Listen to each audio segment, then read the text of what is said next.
Well, very obviously a great outcome for this situation yesterday, and a lot of agencies are involved. We actually received a 911 call about the incident at approximately 1:30 from the company involved with the heliskiing incident, which then in turn mobilizes local fire, RCMP, search and rescue.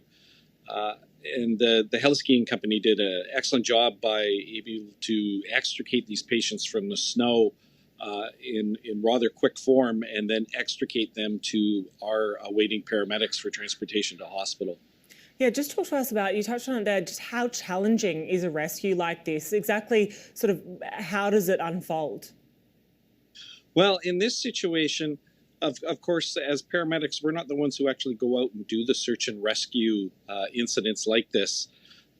But when you're looking at challenging, looking at the photos that you're showing, the challenging environment that these rescue crews go into on a daily basis, being the search and rescue groups, and in this case as well, the heli-ski company themselves, very challenging, very dangerous rescue work for sure.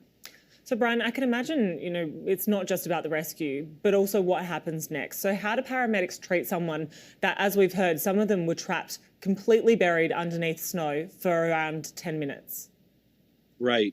Yeah, so initially those patients would be treated by the first responders on scene by way of the rescuers, who would then transport them to a safe location for awaiting paramedic crews, who would then go through a triage situation, look at each patient individually, also including what the history was, in this case being an avalanche and being buried, do a scene assessment of the patients, triage them to where they need to go and what type of treatment is required at that point.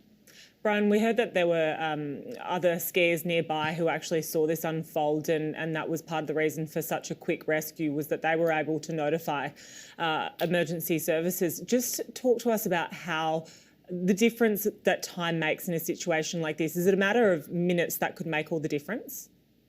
It really is with any emergency of a medical nature or a trauma nature. Is time is so important.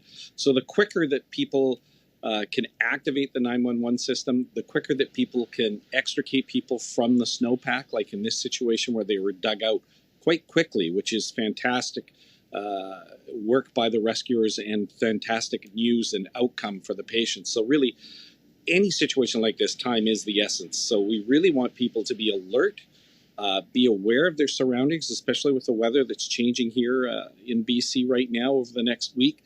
So really be cognizant when you're out in the backcountry skiing or hiking or whatever you're doing. Really is an incredible outcome. And Brian, we appreciate you coming on and talking to us about it today. Thanks so much for your time. Great. Thanks for having me.